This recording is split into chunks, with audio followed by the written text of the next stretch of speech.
3, 2. Dios les bendiga. Un hermoso privilegio estar con ustedes una vez más acá en esta su casa, Lluvias de Gracia Norte, y seguir explorando a la epístola que el apóstol Pablo escribiera a los Gálatas. Hemos estado viendo, ya finalizamos el capítulo 4, entramos de lleno al capítulo 5, un capítulo 5 que nos pone en relieve el compromiso, la responsabilidad que cada uno de nosotros debemos realizar en permanecer firmes en la fe a la cual hemos sido llamados. Y, por así decirlo, sin duda alguna no podemos nosotros estar establecidos en una circunstancia que va detrás de la ley, porque ya salimos de ella por gracia y misericordia del Señor. Nos corresponde a nosotros continuar en el capítulo 5 y verso 5. No antes debemos recordar el verso 4, en donde el escritor sagrado había señalado: de Cristo os desligasteis, los que por la ley os justificáis, de la gracia habéis caído. Qué fuerte ese versículo, y que lo explicamos en la sesión pasada. Ya en el versículo 5, el escritor sagrado anota: pues nosotros por el Espíritu aguardamos por la fe la esperanza de la justicia. ¿Sí? La esperanza de la justicia es para nosotros algo que obtenemos por fe.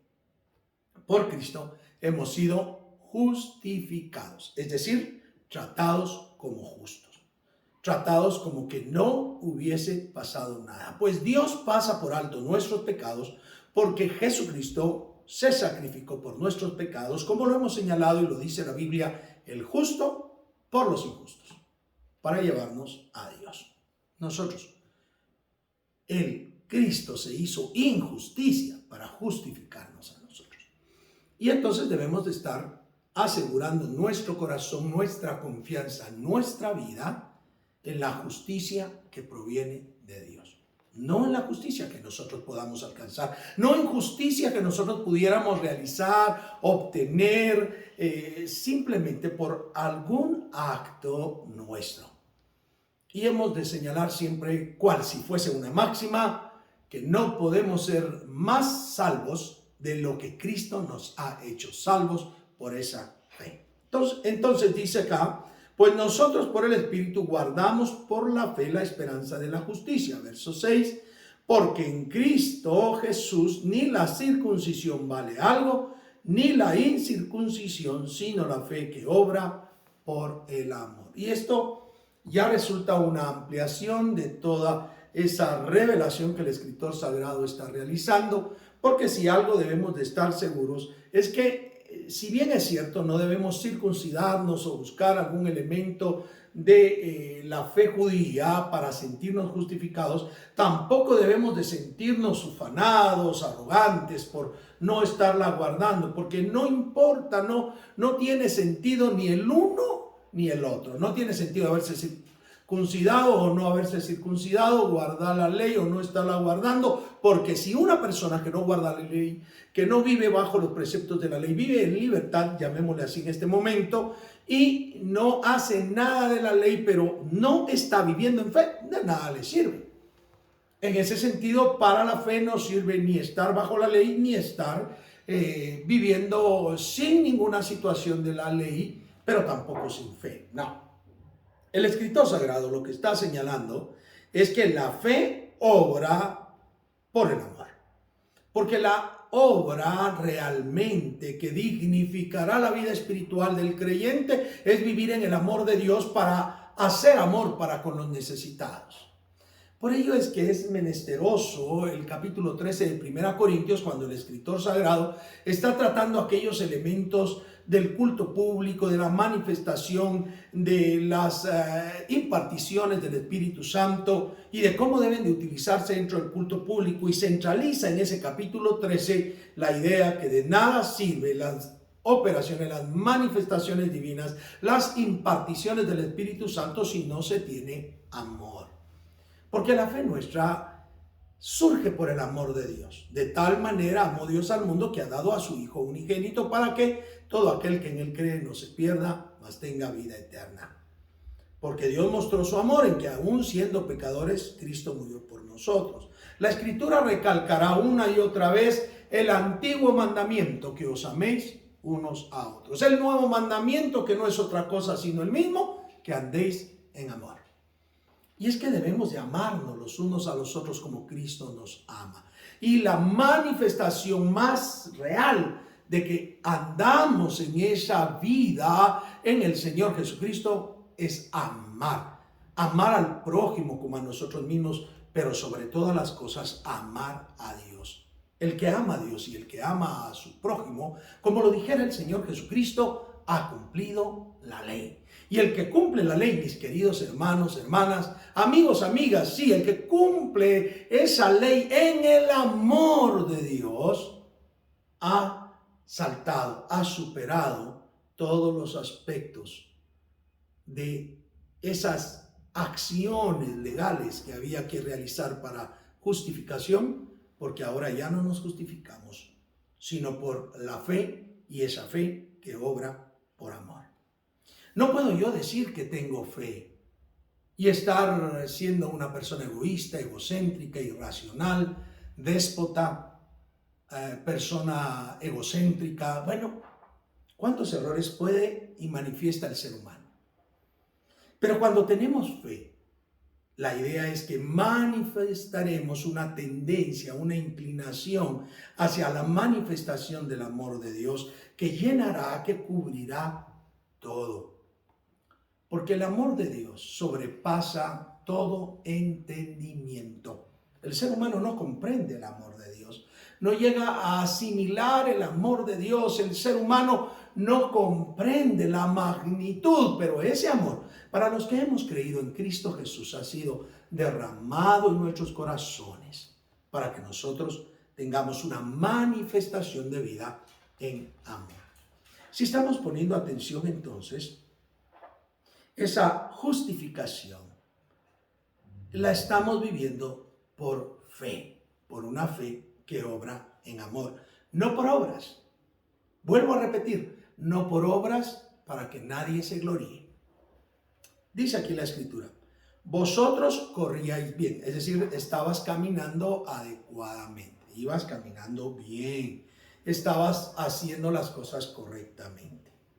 ¿Qué os estorbó para no obedecer a la verdad? Y es que continúa el escritor sagrado siendo, pues está asombrado de cómo, habiendo recibido la verdad, la gracia que es en Cristo Jesús, aquellos fueron convencidos rápidamente para tomar situaciones de la ley. ¿Qué les estorbó? Dice. Si iban corriendo bien, iban caminando bien, ¿qué les estorbó para que dejaran la verdad? La verdad en ese caso es Cristo, la salvación que es por gracia, la salvación que es por fe. ¿Qué les estorbó?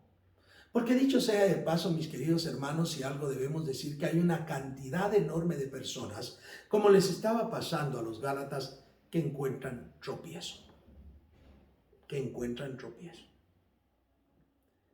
Es importante que nosotros tengamos una idea fundamental de vivir el Evangelio sin tropiezos.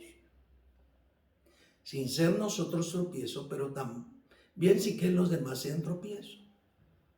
El Señor, relativo a esto, les dijo a los discípulos que los tropiezos habían de venir. Siempre en el mundo van a haber tropiezos, pero hay de aquel por quien vienen los tropiezos. A este le sería más adecuado, le sería mejor atarse una piedra de moler al cuello y lanzarse al fondo del mar. ¿Qué les estorbó a ustedes? ¿Qué les hizo tropiezo? ¿Cómo qué les ha hecho tropiezo a aquellos hermanos amados, aquellas hermanas amadas que se han dejado seducir por cuestiones que no son de la fe? Por cuestiones que no están enmarcadas de acuerdo a la palabra de Dios. Y es que no podemos decir otra cosa, sino que lastimosamente muchas personas son seducidas por aspectos que no son de la fe, porque no tienen fijo el conocimiento. Como Eva no tenía fijo el conocimiento cuando la serpiente llegó, con que Dios os ha dicho que no toquéis el árbol que está en el medio del huerto. Y ella dijo, Sí, nos dijo del árbol que está en medio. No comeréis ni lo tocaréis. Y la instrucción era, no lo comeréis. Sí, parece ser que ella no tenía el conocimiento totalmente fijado. Y por ello, cuando es tentada por la serpiente, puede caer fácilmente. Y de hecho cae, porque no tenía el conocimiento fijado. Las personas son presa fácil de la mentira cuando no tienen en su corazón la verdad. Las personas son presa fácil de las tentaciones cuando no hay en su corazón fija la revelación de la palabra de Dios. Por ello Cristo triunfó sobre toda tentación y triunfa porque puede decir, puede hablar de la palabra de Dios. Escrito está, escrito está, escrito está, porque Él tenía fijo el conocimiento. Aquellos hombres que estaban tratando de liberar a unos endemoniados no tenían el conocimiento y le dijeron, en el nombre de Jesús que predica Pablo, le dijeron a los demonios. Y aquellos demonios, utilizando a aquellos que poseían, le dijeron a Pablo, conocemos y sabemos quién es Jesús, pero ustedes quiénes son. Y lo sacaron corriendo medio desnudos, porque el conocimiento no estaba correcto. Así que la Escritura nos lleva a esa fe que obra por el amor. Y esa fe solo se consigue cuando tenemos el conocimiento de Dios. Pues a eso vino Cristo, a revelarnos al Padre. Porque a Dios nadie lo vio jamás. El unigénito Hijo que está en el seno del Padre, Él lo ha dado a conocer, pues en Él habita corpóreamente toda la deidad y Él es la imagen visible del Dios invisible. Entonces nosotros encontramos acá la realidad de la manifestación de una fe que obra por amor. Verso 7. Vosotros corríais bien, ¿quién os estorbó para que no obedezcáis a la verdad? Verso 8. Esta persecución no procede de aquel que os llama. Claro está. ¿Qué procede del que nos llamó? Toda dádiva y todo don perfecto provienen del Padre de las luces, en quien no hay mudanza ni sombra de variación. Lo que les llevó a torcerse, lo que les llevó a no llegar a la verdad, a no permanecer en la verdad, eso se convirtió en una situación de persuasión incorrecta. Fueron persuadidos a abandonar en cierta manera la fe, se desligaron de la fe por tomar aspectos de la ley. Esta persuasión no procede de aquel que os llama. Queridos hermanos y amigos, por favor, fíjense bien. No escuchen a todos los espíritus. Disciernan cuáles son los espíritus que provienen en nombre del Señor para oír y obedecer lo que estos dicen. De hecho, ya el creyente tiene el Espíritu Santo por medio del cual tenemos una percepción superior para establecer quiénes son los que están hablando de parte de Dios y los que no están hablando de parte de Dios. Y yo creo que tengo el Espíritu y creo que soy de Dios. Y por eso discierno entre las intenciones de aquellos espíritus que pretenden engañar, pero pretenden engañar a aquellos que no tienen conocimiento. Por eso es que el cristiano evangélico es luz. Vosotros sois la luz del mundo.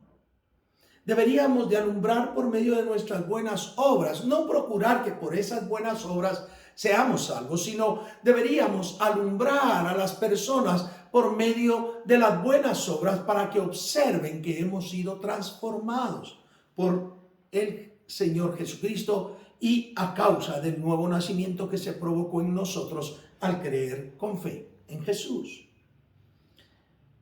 Así que ellos corrían bien, habían encontrado un estorbo que los persuadió a hacer cosas que no eran de la verdad. Y por lo tanto les dice el escritor sagrado, esto no viene de Dios. Sí, me temo que hay que decirlo y señalarlo y enfatizarlo. Cualquier situación que no viene de Dios se presentará y causará en la persona una persuasión inadecuada, incorrecta, mala y, por qué no decirlo, perversa. Aquí dice entonces el escritor sagrado, en el verso 9, un poco de levadura leuda toda la masa. Sí. Ya Jesucristo, hablando de la levadura, también lo aplicó en concepto a la iglesia. El reino de los cielos es semejante a una medida de levadura que se parte con la masa y se segmenta en varias partes y se envuelve con la masa hasta que todo ha sido leudado. Es un proceso que tarda horas a veces. El predicar el evangelio y el tratar de trasladar el mensaje del evangelio a todo el mundo implica un proceso que tarda años. Convertir a una persona al evangelio a veces resulta difícil. Yo mismo recuerdo que cuando comencé a asistir a una congregación cristiana evangélica, lo hice por 3 meses. En aquel entonces habían cultos todas las noches y a mí me invitaron una vez y de hecho fui forzado por mi señora madre a ir a la iglesia. Yo me quedé y ella dejó de asistir. Pero fui durante 3 meses, todos los días que yo podía y casi toda la semana, yo asistí a aquel lugar. Había muy bonitas enseñanzas, había siempre la combinación para que recibiese o confesase a Jesucristo como mi Salvador personal, pero continué yendo sin hacerlo. Hasta que el Señor en su misericordia generó en mí la disposición de querer confesarle como mi Señor y Salvador. Pero pasaron 3 meses. A veces lleva un proceso más largo. He visto con mis propios ojos el milagro del Señor, que algunas personas comienzan a asistir a la congregación sin ser creyentes. Van una, van otra vez. Y a veces los amigos, los familiares que les han llevado se sienten empujados, tienen que convertirse, le hablan al pastor, hermano, háblele que se convierta. Y se les olvida que es el Espíritu Santo el que comienza a trabajar en ellos para esa conversión. También cuando nosotros somos seducidos por cuestiones equivocadas, lleva un proceso. Así que no podemos, mis queridos hermanos y hermanas, decir que de la noche a la mañana alguien se cambió. Tuvo que haber existido un proceso. De hecho, las tentaciones que son producto de nuestros intereses y nuestros deseos en la carne exacerbados, llevan un proceso. Me recuerdo de un hermano, un amado hermano en el Señor, que siempre decía, cualquier pecado se puede cometer rápido, pero el adulterio, decía él, eso requiere que uno piense, repiense, acepte y vaya aceptando el ofrecimiento del adulterio hasta que cae. Y yo me temo que es igual en todos los pecados. En todos los pecados nosotros tenemos la tentación, está la inclinación, estamos allí hasta que de alguna manera nos vamos debilitando ante la tentación y caemos en aquella tentación. Eso le pasó a estos hermanos en Galacia. Estos hermanos poco a poco fueron siendo seducidos y cayeron. Fue un estorbo, les causó una persuasión incorrecta que no venía de Dios y fueron leudados, pero leudados para mal. Fíjese que yo recuerdo cuando joven comencé a asistir a una iglesia, como ya les conté alguna vez, a una iglesia de corte presbiteriano, aunque ya en aquel entonces la iglesia a la cual yo recibía al Señor ya estaba disfrutando el movimiento de las manifestaciones del Espíritu Santo. Y me recuerdo de que allí algunas hermanas llevaban velo, usaban velo. Y la esposa del pastor y algunas otras hermanas no. Entonces yo pregunté, ¿por qué? Claro, en aquel entonces no había estudiado lo que he estudiado ahora y por eso necesitaba indagar de cada cosa para ir creciendo en el conocimiento. El pastor me dijo, mire hijo, no debe existir un problema real con que se use o no se use velo, porque ya cada quien, pero la Biblia enseña que no debe usarse velo, no es algo que deba hacerse. Así que viene una persona con velo, no tenemos problema, no le decimos que se lo quite, pero también le damos ejemplo de que no hay que hacerlo. Y efectivamente, con el pasar del tiempo, aquella persona o personas dejaban de usar aquel implemento, porque se sentían ya en libertad. Lo malo, me dijo él, es cuando alguien que sabe la verdad, sabiendo que no debe usarse velo, lo comienza a usar de repente porque se dejó contaminar, se dejó influenciar. Y nosotros debemos de tener cuidado con eso. Efectivamente, dentro de la iglesia a veces se comienzan a dejar entrar cosas que van leudando y siguen leudando la masa hasta que alguien lo hace. Recuerdo, ya estando yo de pastor, un poco más joven, mucho más joven de lo que soy ahora, comenzaron a asistir una familia que venía de otra congregación que se había trasladado de un lugar lejano y pidió asistir a nuestra congregación. Traían un hijo y ese hijo, cada vez que cantábamos, comenzaba a gritar ¡Ua, ua! ¡Ua, ua! Y se ponía a gritar así y los muchachos comenzaron a ser contaminados en ese sentido. No estoy hablando que fuera bueno o malo, simplemente estoy señalando que los muchachos comenzaron a hacer y de repente toda la juventud decía ¡Ua, ua! ¡Ua, ua! Y ese ua, ua, aunque no adoraba a Dios, yo no lo veía mal, pero la realidad es que no es algo que pueda decir uno adora a Dios. Simplemente les permitía a ellos decir algo, tener una identidad con ellos mismos, de ser jóvenes que hacían esto. El punto, mis queridos hermanos y hermanas, es que así pasa con las demás cosas.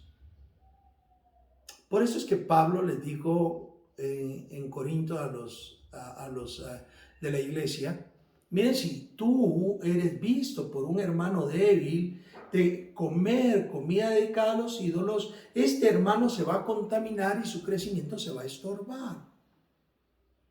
Mejor, si el comer carne para mí resulta en tropiezo para un hermano, de buena gana no comeré carne. Porque yo debo de tener ese amor en el Señor para evitar que otros sean contaminados. Y por eso debo evitar ser contaminado yo.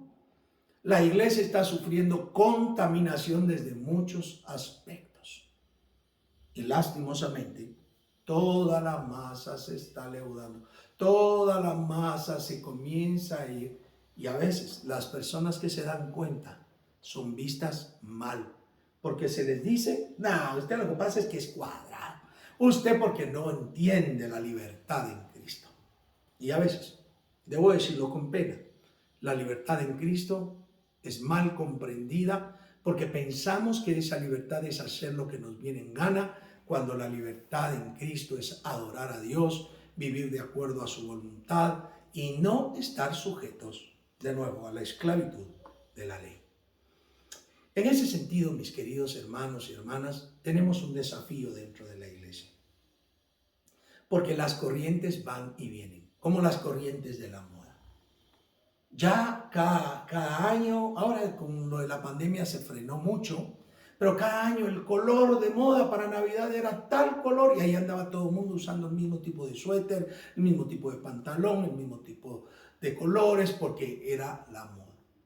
Y debemos de tener cuidado que a la iglesia no le afecten modas, que no le afecten filosofías, formas de pensar que no están basadas a la palabra de Dios. Si bien es cierto, hay muchas cosas que no son pecaminosas, hay muchas cosas que no son molestas en el Señor, pero debemos de tener cuidado. Porque el centro de nuestra fe es Jesucristo y la justificación que nosotros hemos obtenido demanda en nosotros el vivir en santidad, el vivir en fe, sin estar pensando en artilugios, en situaciones que no son de la fe. Y entonces el gran desafío que tenemos es ser personas que tengan conciencia, que evitemos aquello que nos contamina, que evitemos, queridos hermanos y hermanas, esa contaminación y que toda la iglesia se vaya aletargando en las decisiones de la moda. Y es que pasa el síndrome de la ranita. Y está pasando el síndrome de la ranita. A la ranita la tomamos, la ponemos en un agua fría y ella se asienta, está en agua fría. La ponemos a calentar y conforme va calentando, la temperatura sube y este anfibio tiene la capacidad de elevar su temperatura en la sangre para estar de acuerdo, compensada al exterior. Pero llega la temperatura a ser tan grande que muere porque ya no pudo. Así está pasando a muchos en la iglesia. Se meten en una situación no agradable, se meten en algo que no es de Dios y paulatinamente se va calentando aquello hasta morir, espiritualmente hablando. Tengamos cuidado. Que no se leude tu vida con cosas que no son de la fe. Que no se leude tu vida con cosas que no pertenecen a la fe en Cristo Jesús, a la justificación en Cristo Jesús, a la gracia y a la salvación que hemos recibido por Cristo Jesús. Espero que lo medites, espero que lo pienses y espero que tengas fe en Cristo Jesús y recibas justificación por la gracia que es en Él. Quiero orar por ustedes. Padre bendito, te doy gracias en el nombre de Jesús por tu amor, misericordia y fidelidad. Ruego que tú te derrames, te muevas con poder, te muevas con autoridad en mis hermanos, hermanas, en todos los que están oyéndonos, viéndonos, nuestros amigos y amigas, y que tu amor y misericordia nos permita permanecer sin fluctuar en la gracia que es en Cristo Jesús.